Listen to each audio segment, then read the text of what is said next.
नमस्कार, मी डॉक्टर योगेश पतिंगे, सहाय्यक प्राध्यापक GS college of commerce Wardha. माझ्यासोबत असलेले प्राध्यापक Amol Raut, coordinator entrepreneurship development cell, आणि त्यासोबतच प्राध्यापक जाजोदिया सर. खादी हा जो विषय आहे तो एक वर्ध्यापुरता मर्यादित न ठेवता किंवा त्याला एक ग्रामीण स्वरूपात मर्यादित न ठेवता त्याला पूर्ण देशाच्या पातळीवर, इव्हन त्याला एक इंटरनॅशनल किंवा एक कसा दर्जा देण्यात यावा, त्यासाठी काय परिश्रम घ्यावे लागतात किंवा त्यासाठी कुठल्या पद्धतीचे प्लॅटफॉर्म्स अवेलेबल आहेत, हा एक तसा विषय एक माझ्या डोक्यात खूप दिवसापासून होता.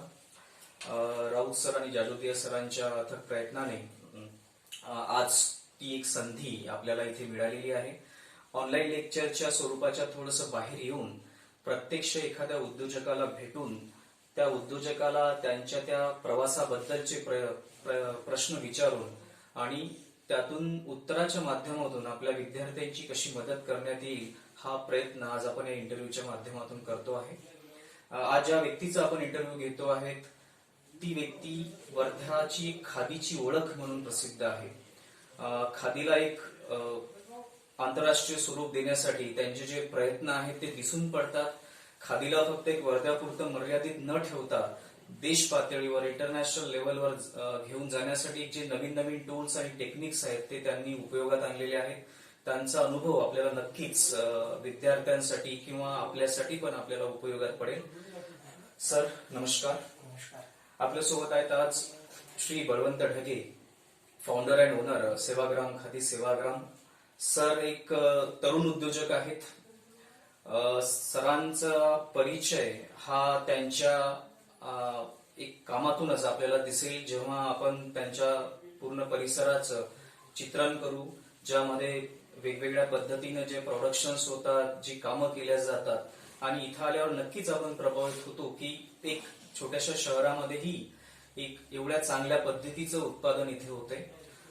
सर, सुरुवातीला मी आपले जीएस कॉलेज ऑफ कॉमर्सच्या पद्धतीने स्वागत करतो आणि सुरुवातीलाच आभार मानतो की तुम्ही आम्हाला तुमच्या या बिझी शेड्यूल मधून वेळ दिला आणि एक आमच्या विद्यार्थ्यांसाठी तुमचा हा इंटरव्ह्यू नक्कीच मदतीमध्ये जर काही उद्योग जर करायचे असतील तर नक्कीच यातून ते प्रेरणा घेतील. एक प्रश्नाची सुरुवात मला अशी करायची आहे की नेमका हाच व्यवसाय चालू करण्याचं एक विचार कसे तुमच्या मनामध्ये आहेत आणि एक खादीच का? हा विषय माझ्या दोन कारणांमुळे माझ्या डोक्यात आलेला. जे शिकत होतो, जसं माझं शिक्षण हे मीडियातून आहे, मी बॅचलर मास मीडिया केलं आहे मुंबईवरून. त्याच वेळेस कॉलेजला असताना किंवा मी लहानपणापासून खादी वापरायचो. तर खादीमध्ये म्हणजे यंग व्यक्तींना ज्या प्रकारे टेस्ट पाहिजे किंवा एक नवीनता पाहिजे किंवा गार्मेंट्समध्ये तशा गोष्टी पाहिजे, तर ते मला जाणवतं की ते कुठेतरी कमी करता जाणवत आहे. तर तेव्हापासून मी कॉलेजला असल्यापासून हा विचार पक्का केला की खादीत काम करायचं आहे, जेणेकरून आपल्याला जे खायला असं वाटतं ते आपल्याला मिळालं पाहिजे. कारण जे खादी संस्था करत आहेत त्या कुठेतरी कठीण जाणीव होती. दुसरं असं होतं की खादीचा जो विचार आहे, जेव्हा मी इकॉनॉमिक्स शिकत होतो तेव्हा मला जे गांधी विचार वाचले होते त्या दोघांमध्ये आजचे इकॉनॉमिक्स मध्ये आणि गांधी विचारामध्ये खूप मोठा कॉन्ट्रास्ट दाखवतो, एक परस्पर विरोधी आवाज दाखवतो. मेन म्हणजे महात्मा गांधींचा विचार होता की सबके भले मेरा भला. तर खादी हा त्या विचाराचा एक हे आहे की गावाला केंद्र करून तुम्ही पूर्ण अर्थव्यवस्था उभा करू शकता आणि त्यामध्ये प्रत्येक ज्याचा हिस्सा आहे त्या प्रत्येकाला त्याचा लाभ होऊ शकतो. म्हणजे सबके भले मेरा भला, म्हणजे सगळ्यांच्या भल्यामध्ये आपलं भलं होऊ शकतं, अशी जी एक प्रक्रिया खादीच्या वेळेस होती. परंतु तेच आज आपण जे इकॉनॉमिक्स शिकतोय, कॉर्पोरेट इकॉनॉमिक्स शिकतोय, त्यामध्ये ज्याच्याकडे जो पैसा आहे तो तुझा पुंजीवादी बनतो, तो पुंजी लावतो आणि पुंजी कमवतो. त्याच्यामध्ये अजिबात हा विचार केला जात नाही की समाजाचं काय किंवा आणखी जनतेचं काय, बाकी लोकांचं काय, हा विचार त्यात नाहीये. तर विचार हा मुख्य आहे की मला फक्त मुनाफा कमायचा आहे, मला फक्त फायदा कमायचा आहे. तर प्रॉफिट बेस्ड इकॉनॉमीचं जे स्ट्रक्चर होतं याचं एक पर्याय उत्तर म्हणून खादी मला दिसलं. तर म्हटलं की जर आपल्याला वाटतंय शेवटी पत्रकारिता करायचा माझा उद्देश फक्त समाजासाठी काहीतरी करणं होतं, तर त्यापेक्षा एक चांगलं उदाहरण जर खादीतून आपण उभं करू शकू आणि आजच्या इकॉनॉमीला, म्हणजे आज जे आपण शिकतोय इकॉनॉमी आहे, म्हणजे सरास एमबीए मध्ये बाकी किंवा कॉमर्स शिकतोय की जे डिमांड अँड सप्लायचा रोल जी इकॉनॉमी आहे त्याला आपण न करता गरजेच्या आधारावर आपण इकॉनॉमिक्स असतानाच हा विचार सुरू केला होता. नंतर मग या प्रक्रियेत आलो आणि सुरुवात केली. तर एकंदर प्रवास हा माझा असा राहिला. पण सध्या जो एक तरुण वर्ग आहे त्यांची इच्छा असते की मला हा उद्योग चालू करायचा आहे. वेगवेगळ्या पद्धतीच्या योजना ते वाचतात किंवा मग शासनाद्वारे एक स्टार्टअप असे काही शब्द त्यांच्या डोळ्यासमोर येतात, ते ऐकतात आणि एक आकर्षित होतात. त्यांची प्लॅनिंग ही पूर्ण होऊन जाते. म्हणजे ते work, they plan their work, पण जेव्हा त्यांना तो प्लॅन वर्कआउट करायचा असतो, खरा प्रश्न आहे तो भांडवलाचा. कारण भांडवल, जसं आपण म्हणतो पैशाचं सोंग करता येत नाही, भांडवल कसं उभं करायचं. तर मग माझा प्रश्न असा आहे की तुमचा व्यवसाय हा जो तुम्हाला चालू करायचा, आणि हा छोटा व्यवसाय असा नाहीये, कारण सेटअप जर पाहिला तर फार मोठा सेटअप आहे, नक्कीच त्याला फार जास्त भांडवलाची गरज असेल. तर मग आपण आपल्या व्यवसायासाठी भांडवल कसं उभं केलं? मुळात 2015 नंतर एक आता स्टार्टअप आणि वेगवेगळ्या स्कीम, स्टार्टअप स्कीम आल्या. दुसरं जे उद्योजकता आहे, अंतरप्रेन्योरशिप आहे, याचा एक मोठा बोलबाला आता आपल्या देशाला मिळतो. पण ज्यावेळी मी सुरुवात केली 2013 मध्ये 11 मध्ये, त्यावेळेस मात्र असं वातावरण होतं किंवा सपोर्ट पण नव्हता. दुसरं, मी फर्स्ट जनरेशन एंटरप्रेन्योर आहे, तर माझ्या पूर्वी कोणी उद्योजक आमच्या घरात नव्हतं. तर पहिल्यांदा जेव्हा उद्योजक व्हायचं असतं ते एक एक्सपिरियन्स नसतो, बॅकग्राऊंड नसतं किंवा तशी मार्गदर्शन नसतं. तर त्यावेळेस मला सर्व गोष्टी बंद कराव्या लागल्या. पण हा जो एक विषय येतो की भांडवल नाही तर उभं कसं करायचं, मुळात हा विषयच नाहीये यासाठी. कारण आता तर सरकारने खूप साऱ्या स्कीम आल्या, म्हणजे आता मुद्रा असेल किंवा स्टार्टअप असेल, पूर्वीची जी स्कीम होती PMJP, त्या स्कीम असेल, अशा खूप साऱ्या स्कीम्स आहेत ज्या माध्यमातून आपण लोन उभं करून देऊ शकतो. म्हणजे मी जेव्हा व्यवसाय सुरू केला, हा फक्त 5 लाख रुपये मी घेतले SBI कडनं. आणि सांगता मला आश्चर्य वाटतं किंवा तेव्हा बँकेला पण वाटतं की त्यावेळेस मी लोन केस अप्लिकेशन केल्यापासून मला लोन मिळण्यासाठी 1.5 वर्ष लागले. मला 1 वर्ष लागले सँक्शन करायसाठी. मी 10 लाखाची केस टाकली होती, मला 5 लाख सँक्शन झाले. तर हा फेज उद्योजकाचा येतो. जर त्याची बँक पण बघते त्याची किती मोठी आहे, तो त्याला खरंच किती करायचं आहे, किंवा त्याचं जे डिटर्मिनेशन आहे, ते ठरवलेलं आहे, ते मजबूत आहे का, त्याच्यावर भरोसा आहे का, हे चेक करण्यासाठी पण बँक बऱ्याचदा वाट बघते किंवा तुम्हाला ते मजबूत करते. मला वाटतं तो माझ्या वर्ष नक्की गेलं, परंतु त्यातनं जे माझी इच्छाशक्ती होती, मला हे करायचंच आहे, ही माझी दृढ होती, ही पक्की होती. त्याच्यामुळे बँकेने आपल्याला लोन दिलं. बँकेने असं म्हटलं होतं की आता 5 लाख घे, आम्ही जर तुला वाटलं की तू प्रूव्ह करून दाखवलं तर आम्ही तुला आणखी पण देऊ. आणखी सत्य झालं. म्हणजे मला बँकेने स्टार्टिंगला 5 लाख लोन दिल्यानंतर आज तीच बँकेचे 20 लाख सीसी देते. बँक मॅनेजर सुद्धा म्हणते की तुला आणखी काय पाहिजे असेल तर करते. आणखी 4 बँका येतात, त्याचे मॅनेजर आपल्याला येतात आणि आज ते ऑफर देतात. तर हे आपण सुरू केल्यानंतर होतं. मग हा जर तरुणाला प्रश्न असेल की उद्योग सुरू करायचा, भांडवलात आणि काय करू, हा मुळात प्रश्न नाही. प्रश्न यासाठी नाही आहे, खूप साऱ्या स्कीम्स आहेत. तुम्हाला मग ठरवावं लागेल की म्हणजे जे असं म्हणतात की उद्योगाला भांडवल पाहिजे, आमचं म्हणत असं उद्योग भांडण नाही पाहिजे, उद्योगाला फक्त इच्छाशक्ती पाहिजे. मला करायचं असं ठरलं असेल तर तुम्ही त्याच्यामध्ये स्वतःला सुरुवात करायला पाहिजे. पण ज्या दिवशी वाटलं की मला हा प्रयोग किंवा हा उद्योग करायचा आहे, त्या दिवशीपासून त्याची माहिती घेणे, त्याबद्दलचं पूर्ण लोकांचे अनुभव ऐकणे, त्या ठिकाणी व्हिजिट देणे, पाहणे, बघणे, हे सुरू करायला पाहिजे. तुम्ही आपोआप या दिशेने जर लागलात आणि एकदा ठरवलं, आणि हे जे म्हणतात की प्लॅन B, प्लॅन C पाहिजे, तर मला तर वाटतं तेच तसं नाही पाहिजे. तुम्ही ठरवलं की मला हे करायचं आहे, तर हे करायचंच आहे. म्हणजे हे नाही झालं तुम्ही दुसरं करेल असा विचार पाहिजेच नाही. असं ज्या दिवशी विचारलं की मी हे नाही तर दुसरं काही करेल, तुमच्या त्या दिवशी ते जमणारच नाहीये. पण हे पक्क करायचं की मला हे आणि हेच करायचं. त्यात मग काही ठरवण्यापूर्वी तुम्ही नक्की याचा खूप विचार करा, 4दा विचारा, 4 ठिकाणी व्हिजिट द्या, पण खूप विचार करत बसू नका. जर खूप विचार करत बसले तर तुमचा रिझल्ट मला खाऊन टाकतो, तुम्हाला पूर्ण पुढे जाऊ देत नाही. त्याच्यामुळे एक खूप महत्वाची गोष्ट अशी आहे की जर मला वाटतं की मला हा व्यवसाय करायचा आहे, तो कुठलाही असू शकतो. दुधाचा व्यवसाय असू शकतो, खाद्य असू शकतो, कॉस्मेटिक्सचा असू शकतो, खाद्यपदार्थ असू शकतो, FMCG असू शकतो. कुठल्याही प्रकारचा उद्योग जर करायचा ठरवल्यानंतर त्या उद्योगाचा अभ्यास करायला सुरुवात करायला पाहिजे. आणि व्यवसायात सगळे सारखे असतात, त्याच्यामुळे त्या दृष्टिकोनातून मी सुरुवात केली. भांडवल हा विषय नाहीये, खूप साऱ्या स्कीम्स आहेत, खूप साऱ्या प्रकारे आज तर वातावरण खूप पॉझिटिव्ह झालेलं आहे. स्टार्टअप्स आहेत, वेगवेगळ्या IIT, IIM मध्ये इन्क्युबेशन सेंटर उभे झालेले आहेत, ते हेल्प करत आहेत. सगळ्या प्रकारे हेल्प करायला लोक तयार आहेत. उद्योजकीय संस्था खूप साऱ्या तयार झालेल्या आहेत. आता मेंटरशिप सारख्या गोष्टी पण डेव्हलप झालेल्या आहेत. त्याच्यामुळे आज तरुण उद्योग करायचा असेल तर कुठल्याही प्रकारची हे नाहीये.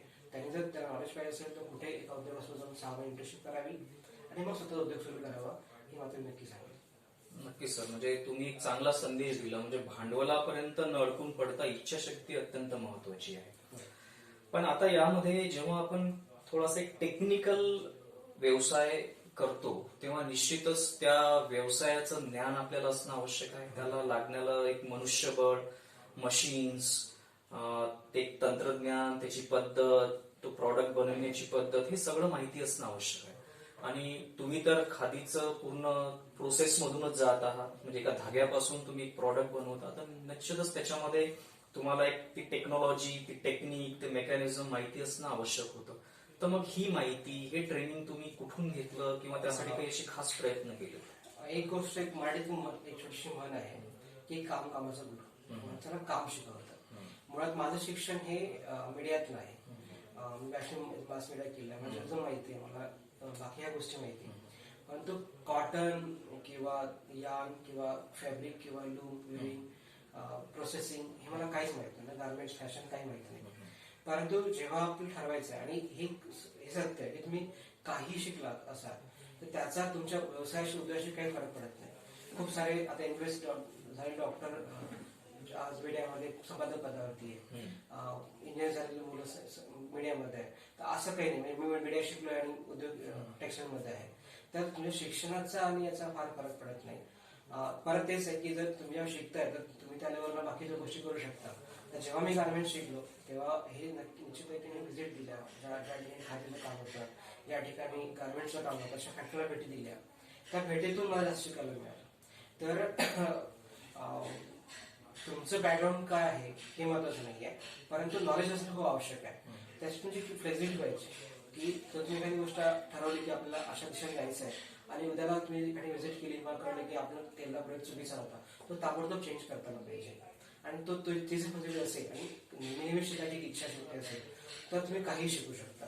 त्याच्यामुळे या पूर्ण प्रोसेसमध्ये मी पहिल्यांदा गार्मेंट सुरू केलं, गार्मेंट शिकलो, तेव्हा मला कटिंग पण माहिती होती, कटिंग काय असतं. कारण आपण दुसऱ्यावर निर्भर होतो, यात नुकसान नक्की होतं जे आपण निर्भर पॉईंट लावून काम करतो तेव्हा. परंतु याचा अर्थ असा होतो की आपण शिकू शकत नाही. आपल्याला त्याच्यात ते खाचाखोचा माहीत पाहिजे. प्रॅक्टिकल नाही करता चालते, कारण तुम्ही प्रत्येक गोष्ट शिकून करू शकत नाही. मी लोनला चालू शकत नाही, मी चरखा चालू शकत नाही, किंवा मी त्या गोष्टी चालू शकत नाही. पण तुम्ही त्या प्रकारे एक्सपर्ट आणून तुम्ही ते गोष्ट उभी करून घेऊ शकता. तर ते होतं. आणि एक महत्त्वाची गोष्ट अशी लक्ष द्यायला पाहिजे की नेहमी उद्योग हा, आज तुम्ही माझा उद्योग बघताय, मला 7 वर्षानंतरचा उद्योग आहे. पण माझे जे स्टार्टिंग दिवस होते तेव्हा अगदी मी छोट्याच्या रूममध्ये सुरुवात केली होती, 4 मशीन घेऊन होता. तर हा विचार की मी MBA केलेला आहे, मी इतक्या शिकलेला आहे आणि छोटासा उद्योग का सुरू करू, हा विचार जर तुमच्यात असेल तर तुम्ही तुमच्यावर भरोसा नाही असं होतं. हा पाहिजे की माझी सुरुवात जरी अशी तेव्हा होती, तेव्हा त्यावेळेस मी माझ्या ब्रँडची कल्पना करत होतो. माझा एका ब्रँड असेल, माझे आउटलेट असतील, मी त्याचं माझं जर टार्गेट होतं ते माझ्या डोक्यात क्लिअर होतं. आणि त्या दिवशी मला चालतं. सुरुवात जरी छोट्यातून होत असेल, कारण सुरुवात छोट्यातून होत असेल तेव्हापासून अनुभव अडकावत जातो. तुम्ही जेव्हा फेल्युअर होता तेव्हा तुम्ही पुढे जाऊन सक्सेस होता. आणि फेल्युअर शिवाय सक्सेस होणार याची कल्पना तुम्ही करू नये. तर ते होणारच जात, कारण ते फेल्युअर नाहीये, तुम्हाला शिकवत आहे, तुमचा अनुभव आहे तो. आणि तो अनुभव तुम्हाला उभं करण्यासाठी खूप मोठ्या प्रमाणामध्ये सपोर्ट करतो. तुम्हाला पुढच्या येणाऱ्या ज्या काही चॅलेंजेस असतील ते हे करतात. कारण एक अशी म्हण आहे की एखादा उंचावून पडला जास्त मार लागेल, तुमचं जवळ पडलं कमी मार लागेल. तर आपण जेव्हा खाली पडतो तर जवळ पडतो असतो, उंचावून पडायची काही चान्स राहत नाही मला, कारण आपला तो अनुभव आहे, आपण पडणार नाही. तर ह्याच गोष्टी या व्यवसायामध्ये महत्वाच्या आहेत. त्याच्यामुळे अजिबात हा विचार करायचा नाही की इतका मोठा व्यवसाय उभा करायचा आहे. अजिबात छोटासा व्यवसाय सुरू करा, काहीतरी सुरू करा. त्याला 1-2 वर्ष लागणार आहे त्या याच्यामध्ये, आणि तो आपोआप मोठा होणार आहे. आणि त्यासाठी मात्र प्रयत्न नक्की करत राहायचे. आपण टार्गेट डिसाईड पाहिजे, मला इथे पोहोचायचं आहे. तिथे पोहोचण्याला सुरुवात मात्र घरून करणं आवश्यक आहे. तर तुम्ही बाईक करताय, मोटरसायकलिंग करताय, कारने करताय, वेगळा विषय. पण नागपूरला मला पोहोचायचं आहे, पण नागपूरला पोहोचायचं मला आता मला घरून निघावं लागेल. ते मी कशा निघतो हा वेगळा विषय. कोणी तुम्हाला सपोर्ट करेल, कोणी तुम्हाला माझ्या लिफ्ट होईल, तुम्ही पुढे पोहोचत जा, ते गोष्टी होत जाईल. आणि आता तर जे माझ्या आयडिया असतील कोणाकडे, जर आयडिया चांगल्या असतील तर इन्व्हेस्टर्स खूप मोठ्या प्रमाणात तयार आहेत इन्व्हेस्ट करायला. आज बँकेची तितकी गरज नाहीये. इन्क्युबेशन सेंटर्स आहेत मोठ्या याच्यामध्ये, तुम्ही तिथे तुमचं पिचिंग करा, तुम्हाला इन्व्हेस्टमेंट मिळू शकतं. त्यामुळे हा अजिबात विषय नाहीये. मोठे मोठे स्टार्टअप आज देशातून बघतोय, हे सगळे त्यातून आलेले आहेत. त्याच्यामुळे फंड हा विषय नाहीये, एकदम मोठा करायचा हा विषय नाहीये, मात्र अनुभव असला पाहिजे. प्रत्येकाला सांगितलं मोठ्या व्यवसाय सुरू करायचा असेल त्याची सुरुवात मी छोट्यातून करा, अगदी छोट्यातून करा. लोक हसतील, लोकांना वाटेल की अरे हा काय करतोय, पण आपल्याला माहित पाहिजे की मी 4 वर्षांत काय असणार आहे. ते टार्गेट डिसाईड करा आणि त्या टार्गेटला घेऊन अचीव्ह करायचा प्रयत्न करा. आपल्याला आपला व्यवसाय हा ग्राहक केंद्रित करायचा असतो. म्हणजे जसं आमचं शिक्षण जर आम्ही कॉलेजमध्ये म्हटलं तर आम्ही विद्यार्थी केंद्रित राहतो. ते आमचा जो सेंटर पॉईंट राहतो तो स्टुडंट राहतो. बरोबर. तसंच तुम्ही तुमचा जेव्हा व्यवसाय करता तेव्हा तुमचा जो एक सेंटर पॉईंट ऑफ अट्रॅक्शन म्हणा किंवा ज्याचा एक विचार करून तुम्ही करता तो राहतो ग्राहक. बरोबर. ग्राहकांच्या आवडीनिवडी ह्या दिवसेंदिवस बदलत आहेत. होय. कारण त्यांना जे ते पाहत आहेत वेगवेगळ्या प्लॅटफॉर्म्सवर, टीव्ही म्हणा, नेट म्हणा, मीडिया जे काही असेल ते, बरोबर. तर त्यांना एक ती खूप साऱ्या क्वालिटीज, खूप साऱ्या क्वांटिटीज, खूप सारे प्रकार, नवीन नवीन फॅशन्स ते त्यांना पाहायला मिळतात. मग एक छोट्याशा गावामधून एक व्यवसाय चालवणे आणि त्यामध्ये आपली ती प्रॉडक्टची रेंज तयार करणे की आपल्याला अजून याच्यात काय ऍड करता येईल, अजून काय बनवता येईल. मग हे प्रॉडक्ट्स आपल्याला जर उपलब्ध करायचे असतील तर मग आपण एक आपल्या क्षेत्रापर्यंत मर्यादित न राहता याला एक ऑनलाईन स्वरूप कसं देता येईल. तर मग या प्रवासाबद्दल तुम्ही काय सांगाल? एक गोष्ट मी नेहमी सांगेन की कोणाला कुठलाही व्यवसाय उभा करायचा असेल तर नेहमी चौकटीच्या बाहेर विचार केला पाहिजे. त्यासाठी ते का बरं? कारण जेव्हापर्यंत तुम्ही ओळख निर्माण करू शकणार नाही तुमच्या प्रोडक्टची असेल, तुमच्या कुठल्या कामाची असेल, तेव्हापर्यंत तुम्ही मार्केटमध्ये उठून दिसणार नाही. आणि उठून दिसणार नाही तुम्हाला ओळखणार नाही. तर प्रोडक्टची आयडेंटिटी बनवला पाहिजे. आम्ही जे मुळात काम केलं खादीमध्ये, खादी हा खूप जुना विषय. अनेक लोकांनी खादीमध्ये काम करताय, खूप साऱ्या संस्था आहेत. केवीएसच्या रेकॉर्डनुसार 7,000 संस्था देशामध्ये खादी काम करत आहे. मग आमच्या याला हा रिस्पॉन्स का मिळाला? याचा उद्देश होतं की आम्ही कंटेम्पररी फॅशनला धरून काम केलं. आज काय चालतं, ग्राहकाची डिमांड काय आहे, त्यामुळे खादीला पहिले फाईन केलं. लोकांना फाईन खादी पाहिजे. लोकांना मला जाडे नको आहे, तेच ते डिझाईन नको आहे. आम्ही त्यात रोटरी प्रिंटिंग आणलाय, डिजिटल प्रिंटिंग आणलेलं आहे, जेणेकरून लोकांना मेनस्ट्रीम वाटतं. असं वाटतं की हे तर मार्केटला मिळतंय आणि तिथं खादी मिळतं, तिथं काम करायचे. तिसरी गोष्ट केली आहे की जो रेट आहे, जो प्राइस आहे, ती रेमंडची हाय प्राइस आहे खादीमध्ये, सेम मध्ये. परंतु ते आम्ही इकॉनॉमी कशी करते त्यावर प्रयत्न केला. त्यासाठी जर टेक्निकली आपल्याला काय करता येईल जेणेकरून कॉस्ट कमी करता येईल का, तो सगळा प्रयत्न केला आणि आज तिथे आलो. दुसरं, आज आम्ही जेव्हा ऑनलाईन प्लॅटफॉर्म जातोय तर आज सगळ्यात चांगला मीडियम आहे लोकांपर्यंत पोहोचण्याचं ते म्हणजे ऑनलाईन. त्यात फेसबुक आहे, सोशल मीडिया मार्केटिंग आहे, जेणेकरून तुम्ही तुमची स्टोरी सांगू शकता. तर आम्ही जेव्हा आमचं प्रोडक्ट विकतो, तुमचं प्रोडक्ट विकत नाही, तर आम्ही आमची स्टोरी विकतो आणि मग लोकांना आम्ही सांगतो की आम्ही काय केलंय, आमची नेमकी वेगळी ओळख काय आहे. लोक खादी म्हणून हे करतायत, आम्ही त्याला मस्लिन खादी म्हणतोय. मस्लिन हा खूप जुना शब्द तसा, परंतु नवीन जुना जरी असला तर तो नवीन सर्वांना विवाह केला तर लोकांना क्युरियोसिटी आहे की तुम्ही हे नेमकं काय आहे. तर लोकांमध्ये ती जी क्युरियोसिटी आहे, त्याची उत्सुकता आहे तुमच्या उपक्रमाबद्दलची, ती कशी वाढवता येईल, ती आधीच टेक्स्टच्या माध्यमातून, फोटोच्या माध्यमातून, ग्राफिक्सच्या माध्यमातून किंवा अशा कुठल्याही कॅमेऱ्याच्या माध्यमातून ते वाढवला पाहिजे. ती जर वाढवली तर लोकांची आज हे होते. आमच्या पेजला आज 2,00,000+ लाईक्स आहे, म्हणजे ही अचिव्हमेंट खूप मोठी आहे. लोक महापब्लिसिटी आमची जास्त होतात, एकमेकांना सांगून खरेदी करतात. कारण या प्रोडक्टची विशेषता पण तेवढी आहे. नुसतं तुम्ही प्रोडक्टला डेव्हलप किती करता त्यावरती पण आहे, त्याची उपयोगिता किती ते पण महत्वाचं आहे. खादीची उपयोगिता परमनंट आहे. कारण खादी हा याला कुठलाही ऑप्शन नाहीये. नवी स्कोर्स, रिऑन, कुठल्या प्रकारचं प्रोडक्ट आज पीसी बेबी खादीला पर्याय मिळू शकत. कारण खादी नॅचरल आहे, खूप कम्फर्ट आहे, घातल्यानंतर हलकं वाटतं. तुम्ही किती उन्हात घालते त्याचं जे इरिटेशन होत नाही. तर हे जे काही म्हणजे मूल त्याचे जे काही खादीचे गुणधर्म आहे तर ते गुणधर्म लोकांना आपल्याला घातल्याबरोबर कळते. परंतु ते पोहोचवायचं कसं ही स्किल मात्र आपली आहे. त्यासाठी आपली स्टोरी कशी विकता येईल, त्याला प्रॉपर प्लॅटफॉर्म कुठे आहे, ऑडियन्स कुठे मिळू शकतं आणि ते कशाप्रकारे मांडलं तर लोक घेऊ शकतात, तर ते एक महत्वाचं आहे. आम्ही त्या प्रकारची स्ट्रॅटेजी वारंवार यूज करतो. कुठलीही स्ट्रॅटेजी परफेक्टली वर्क करते त्याला रिव्ह्यू करतो, त्याच्यामध्ये डेटा कलेक्ट करतो, त्याच्यानंतर आमची AI वापरतो की आपल्या खात्याचे प्रोडक्ट बघणारे कुठले ग्राहक कसं आहेत त्यांना आपण कसं पोहोचू शकतो ते करतो. आणि सगळ्यात मोठी गोष्ट सर्व्हिस. एकदा कसं आहे की ऑनलाईन बिझनेस हा ट्रस्ट वरती आहे. जोपर्यंत तुम्हाला ट्रस्ट क्रिएट करू शकत नसाल तेव्हापर्यंत लोक ग्राहकांना जोडत नाही. आम्ही सगळ्यात मोठं आहे की जेव्हा ग्राहकाचा ऑर्डर येतो तेव्हा आम्ही त्यांना फोन करतो.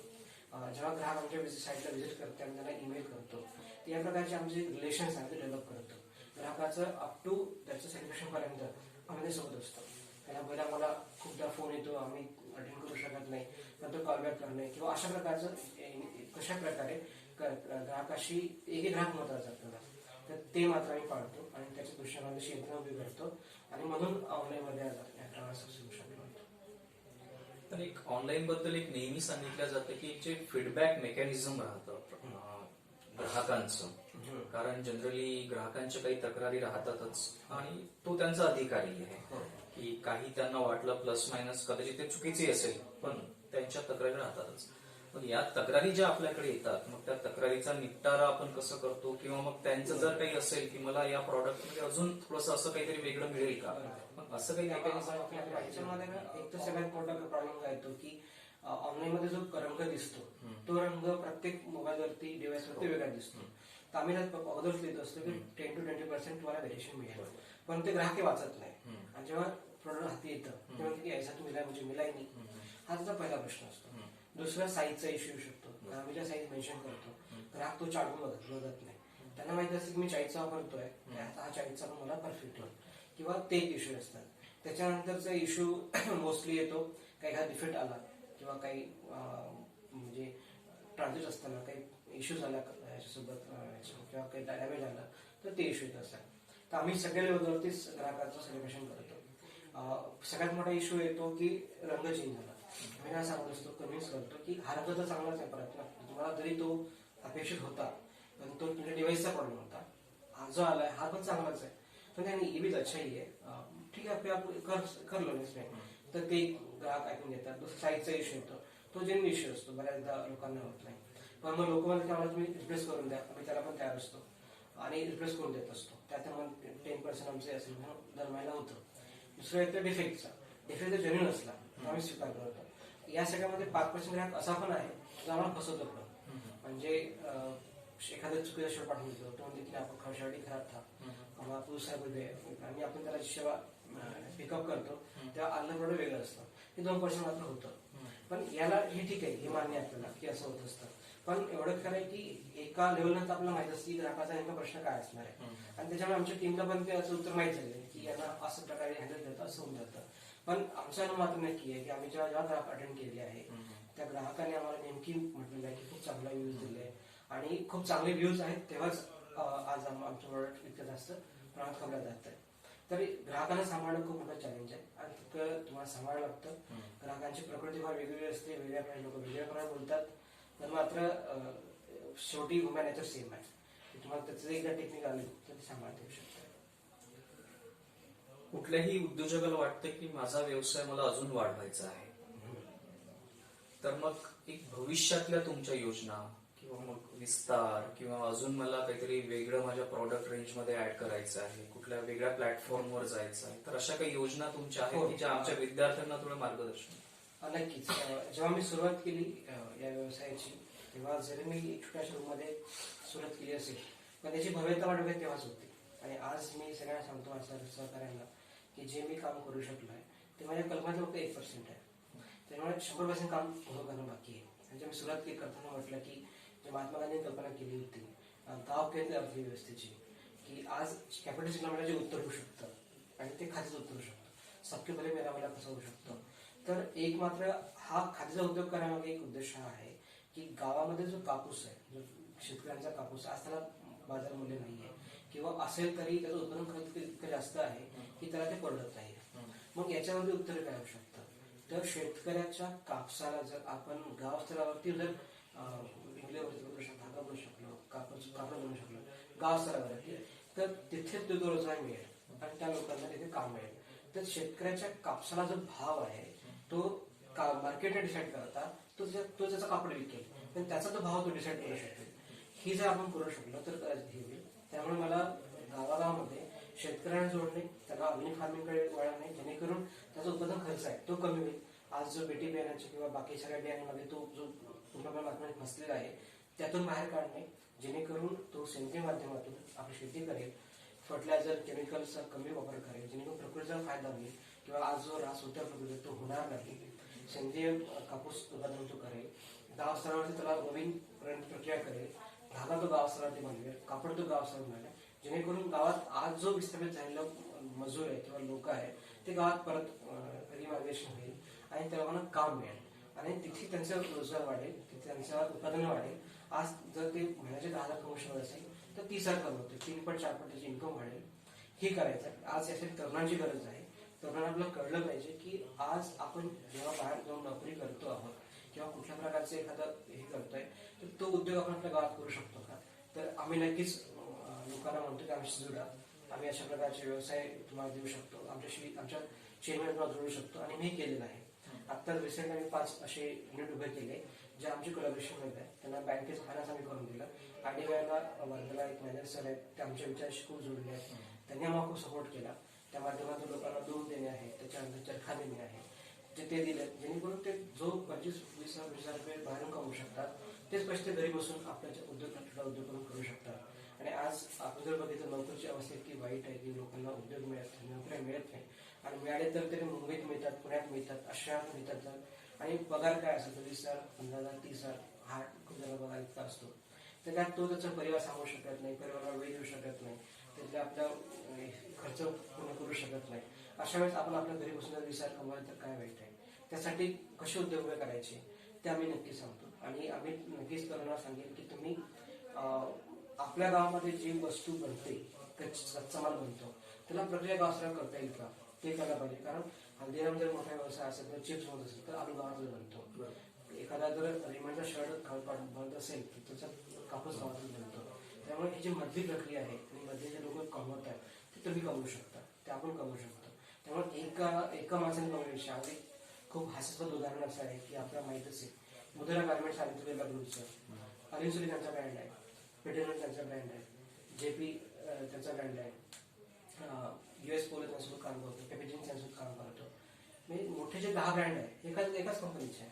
आणि आपल्याला वाटते आपण वेगळ्या कंपनी मागवतो बरोबर, म्हणजे कमवणार पण एकटाच आहे. म्हणजे 130 करोड जनता कपडे घालणार आणि बनणार कोण आहे, एक कंपनी बनणार आहे.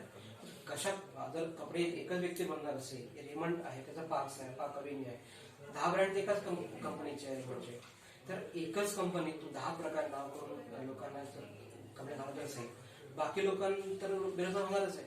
कारण ते ऑटोमोटिव्हच्या माध्यमातून मोठ्या प्रमाणामध्ये रोजगार करतात, म्हणजे कापड उत्पादन करतात, मास प्रोडक्शन करतात आणि लोकांना मासेसला विकतात. तर आम्ही त्याला उलट करणार, प्रोडक्शन बाय मासेस करा. म्हणजे जर कन्झम्पशन बाय मासेस आहे तर प्रोडक्शन बाय मासेस व्हायला पाहिजे, तेव्हाच इकॉनॉमी सस्टेन होऊ शकेल. आणि जर गांधीचा विचार होता की गावाकेंद्र अर्थव्यवस्था, त्याचं उत्तर मात्र इथून मिळतं. आणि खादी किंवा ग्रामोद्योग आहे ते हे याचं उत्तर आहे. MSME शिवाय देशाचा विकास होऊ शकत नाही, पर कॅपिटल इन्कम वाढू शकत नाही, लोकांना रोजगार मिळू शकत नाही. एकमेव इलाज आहे तुम्ही छोटे उद्योग गावात उभे राहिले आणि त्याची प्रक्रिया. त्याच्यामुळे माझा पुढचा उद्देश हाच आहे की याला डेव्हलप करायचं आहे. आणि अशा प्रकारे संपूर्ण म्हणजे नुसतं आज आम्ही ऑल्बो सुरू केला आहे, खाली तेल गावावर सुरू केलं आहे, तर अशा काही गोष्टी सुरू करणे आणि ते लोकांनी वापरावे, लोकांसाठी उत्पादन करणे.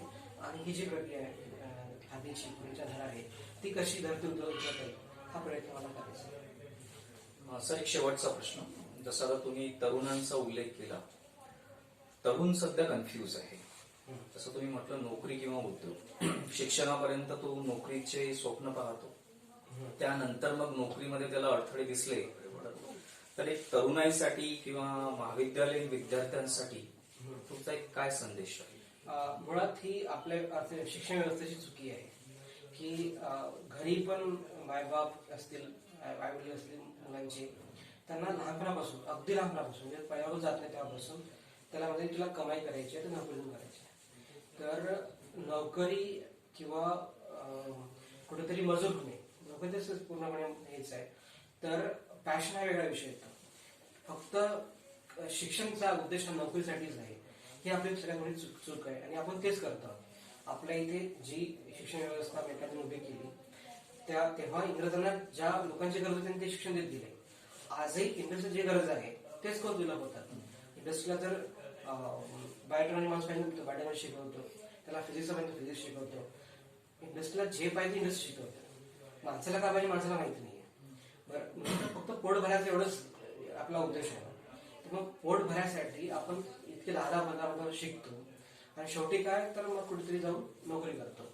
आणि नोकरीसाठी आपण म्हणजे काय सहन करतो आपल्याला माहिती. मुलं पुण्यात मुंबईत राहतात, फॅमिली सोडून राहतात. जी कल्चर उभी केलेली आहे, जी पुंजीपती अर्थव्यवस्था आहे, त्यांना तर फक्त मजूर पाहिजे, त्यांना फक्त काम करणारी माणसं पाहिजे. म्हणजे वाटत असेल की आपण टाय घालून म्हणजे असं ICICI बँकेत काम करणारा एखादा मॅनेजर असेल, वाटासाठी मॅनेजर वाटतो, पण त्याला माहिती मी काय करतोय. सकाळी 8 वाजतापासून 10 पर्यंत तो बँकेसाठी काम करतो. कारण ही जी अर्थव्यवस्था आहे ती क्रूर आहे की फक्त माणसाला यंत्र समजून काम करून येतात. त्याच्यामुळे जे मुलं आज विचार करत असतात मी नोकरी करेल आणि कोणत्या कॉर्पोरेटवर जाईल, तर कॉर्पोरेट दिसायला खूप चांगलं वाटतं दुरून, पण जेव्हा जातो आपण त्या पोहोचतो त्या प्रक्रियेत जातो तेव्हा बाहेर निघता येत नाही आणि तिथे राहून आपण जगू शकत नाही. तर त्यापेक्षा मी नक्की सांगितलं तज्ञांना की ज्यांना कॉलेजच्या वाटतं थोडं आउट ऑफ द वेचा विचार करा, वाचा, बघा. जे उद्योजक घडलेत आतापर्यंत बनलेत कोणी असो, आज जे मोठे टायकून असतील या क्षेत्रातले, त्यांचं हिस्ट्री फक्त बघा. ते काहीच नव्हते, म्हणजे त्यांनी ड्रॉपआउट झालेले पोरं आज मोठे बनले. जर ड्रॉपआउट झालेले लोक जर उद्योजक होऊ शकतात तर हुशार का होऊ शकत? याचा अर्थ काय होतो की उद्योजक कोणी होऊ शकतो. तुम्ही असं म्हटलंय की जर नोकरी मिळाल्या उद्योगात जातात, याचा अर्थ काय, जेव्हा शेवटचा ऑप्शन उद्योग असतात, म्हणजे जेव्हा शेवटचा ऑप्शन उद्योग समजून ते उद्योगात सक्सेस होऊ शकतात, तर मग तुम्ही फर्स्ट ऑप्शन का उद्योग सक्सेस होऊ शकत नाही. त्याच्यामुळे ही गोष्ट ठरवला पाहिजे की उद्योगात हा पैसा आहे, हे नो डाऊट ते बाय प्रोडक्ट आहे असं मी म्हणेन.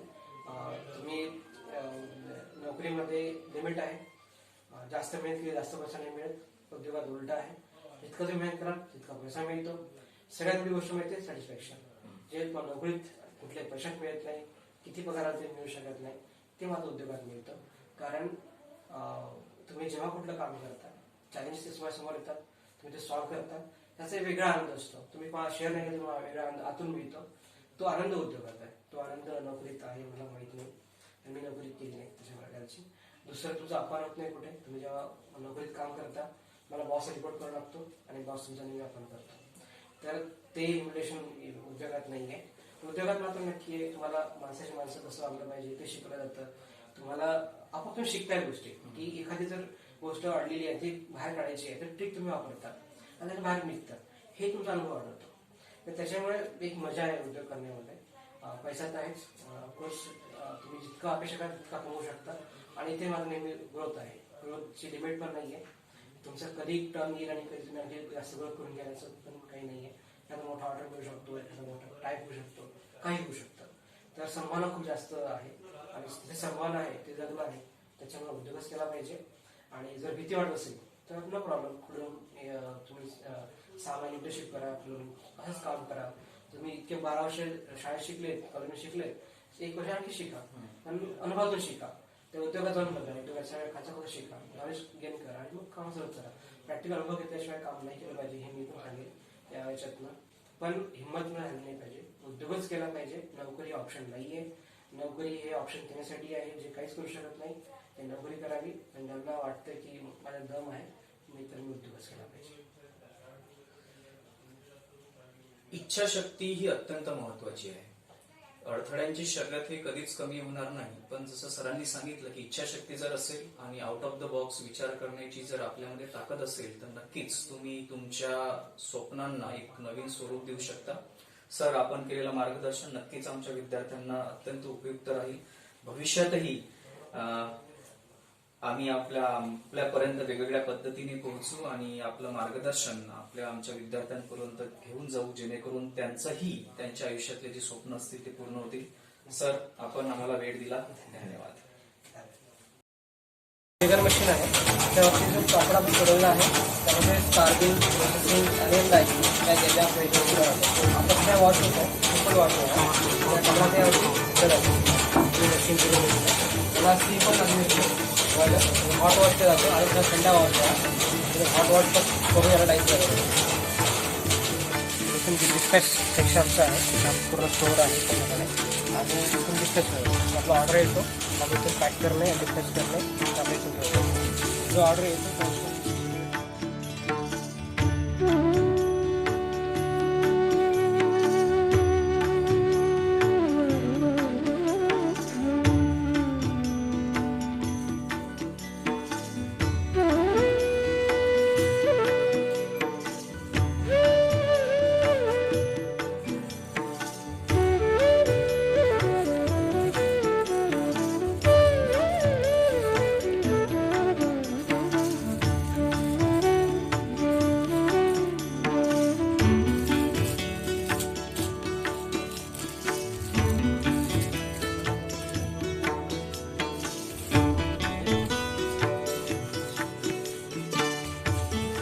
थोडंसं एक्सप्लेन करून टाकायला. हा बीम बनतो आहे जो आपला त्याच्या हा डोंबर जाणार, हा बीम म्हणला हा ड्रम आहे त्याच्यावरती बीम बनतो पुन्हा हे होतं. त्याच्या मागे पूर्ण धागे लागले असतात, तर ही जे धागे आहेत ते पूर्णपणे म्हणजे दोष धागे असतात ज्यातून अभिमय बनतो आणि आपल्याला सोबत तो मध्ये स्टाईल आम्ही दोन्ही वापरतो.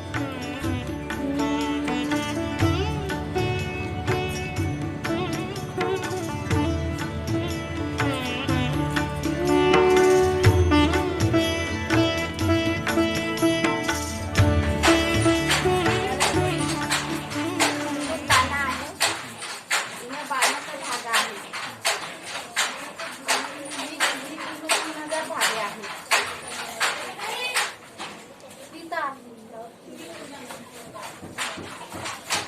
इकडला काय केलं की एक वरती येतात आणि इकडला तिने येतात इकडले दाबले हा गोटा इकडे येतात आणि इकडले दाबले हा गोटा येतात याला गोटा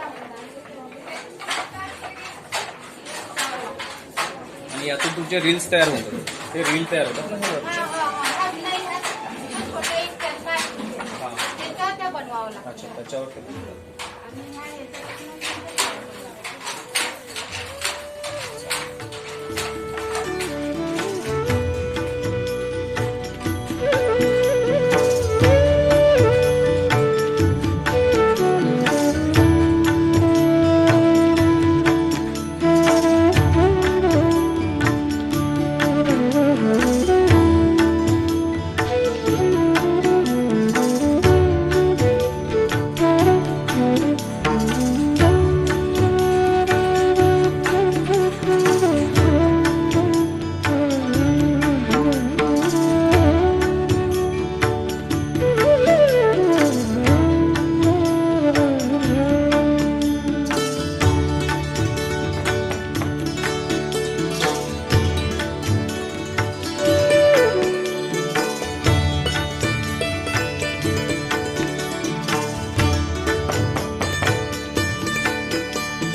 सरांचा इंटरव्ह्यू घेतल्यानंतर आपण सरांचं जे पूर्ण उद्योग आहे त्याची जी पूर्ण प्रक्रिया समजावून घेतली आणि प्रत्यक्षात कशी कामं चालत आहेत ते आता आपण पाहिलेली आहेत. सरांना नुकताच एक अवॉर्ड मिळालेला आहे, national entrepreneurship award ministry of skill डेव्हलपमेंटकडून, जो 5 लाखाचा आहे. सरांचं मी त्याबद्दल अभिनंदन करतो. सर मला तुमचा वेळ दिला त्याबद्दल एक आमच्या कॉलेजकडून